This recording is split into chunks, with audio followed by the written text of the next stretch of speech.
Delighted to be joined by Eddie Hearn here at the press conference for Mauricio Lara v Lee Wood. First thing I want to ask you, mate, is obviously I know that you've got a PT on board now. How has that kind of helped your mindset and stuff like that? Because I've had Steffi Bull giving me some stick this week that I need to lose. I've put on a bit of weight because I'm now lifting weights and they're telling me to eat, which is great. I love that advice, but I've seen the scales go up a little bit. And I keep saying to him, he says, I weigh myself every day. I've done it since I was about 18 because it's like to motivate myself to have a good day. Yeah. Probably not ideal, and every time I tell goes, what are you doing? But it just works for me. Well, probably actually doesn't work for me, that's the problem. But yeah, I just think that, you never ever see someone that starts working out and getting fit that doesn't improve their life. It's impossible. Yeah. Like, when have you seen someone who's started going to the gym and getting fit and then gone miserable or just like gone the other way? It doesn't work like that. You feel better. I say to people all the time, even some family members, I just haven't got the energy. You ain't got the energy because you don't go to the gym. Yeah. There's no excuse. Never an excuse. Like, I know there's times where, it happens with me all the time. Getting at 1 or 2, got to be up at 7. I ain't going to the gym. I'm knackered. I need to sleep. Get up at 6. Yeah. No, I can't do that. Why? You can always do it, can't you? Now, if you want to do it, that's another thing. But for me, it's worked well. I just got to the stage maybe a year and a half ago. I was thinking, my dad's had 2 heart attacks. My granddad died of a heart attack at 45. His dad died at 44 of a heart attack. I just thought to myself, fuck me, you're an accident waiting to happen. So I'll probably still have a heart attack, but maybe it'll just last a few more years. Well, to be fair, you were lapping me at that 5k in Dublin, so I think I. Yeah, and that was a slow one. You carved it, everything. But like with Steffi, ask Steffi how he feels right now. Yeah. Do you know what I mean? Yeah. He's gone from a little bit of a beer bed. I mean, he's a former athlete. Done well, hasn't he? Yeah, really good. Remind you, but I bet he feels $1 million right now. So why shouldn't he do it? Yeah.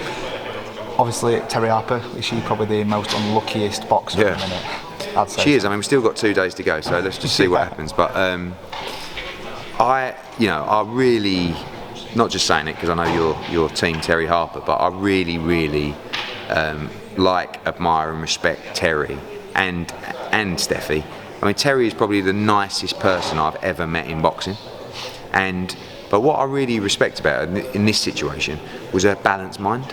Like, she's never outspoken, so she's never going to just come and start swearing and ranting and raving. But when I had the job last week after the 5k to go over and tell Steffi and in turn Terry, it's a horrible, horrible thing to have to do. And Steffi, where it's so good to work with Steffi is a promoter. He is a manager. He knows the game inside out. Like, he knows we're genuine, and he knows that sometimes things happen that are well out of your control. And actually, he's made a lot of good decisions for Terry over the years, where a hothead or someone that doesn't know the game might have not and gone the other way. We're in a really good place here. She's world champion again. She's got a big show on Saturday night. Get a good win here. She can move on, whether it's Jonas, whether it's Shields, whether it's Camera. I don't know. It could be anyone. So, they're important to me and us. And when that happened, I got straight on the phone to the boys and said, listen, she's fighting next Saturday. I don't give a fuck what it costs. Get it done. Yeah. And, Ivana Habazin, fair play to her, jumped up. She's fit. She's been sparring. It's a tough fight. Not an easy fight.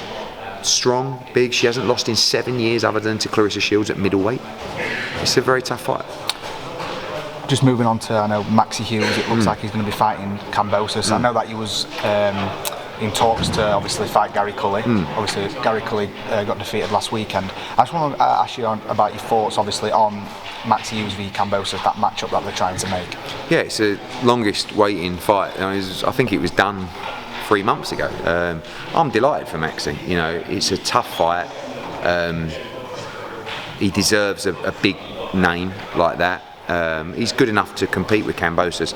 Don't forget, it wasn't long ago Kambosos was lucky, or lucky, had a very close fight with Lee Selby, and you have to put Maxi in that league as well. It'll be difficult in America on a away show. He may be kicking himself because he might think he could have beaten Gary Cully last week, but it's a big fight for him and we wish him all the best. Last one, obviously Terry Harper. I know that we mentioned last week about obviously the Jonas fight, and you said that you don't think it'll ever happen. If she goes and obviously beats Habazin on Saturday, and then she goes and obviously if she wants to make that fight with Cecilia Breckhouse again, do you feel that then that's the only option, is to go and fight Tasha Jonas? just would have thought that's what everyone wants to do. You know, it should always be the intention of a fighter to become a champion, to unify and become undisputed. Natasha Jonas has done fantastic. She became a champion, she unified, and they will think they're the favourite in the Terry Harper fight. They're not taking the fight because they're scared or they don't think they can win. They're not taking the fight because they don't like Steffi or me or something, which is just bizarre. Like, we'll do it on Sky. It doesn't matter. I want Terry to get the opportunity to make a big payday and to become undisputed.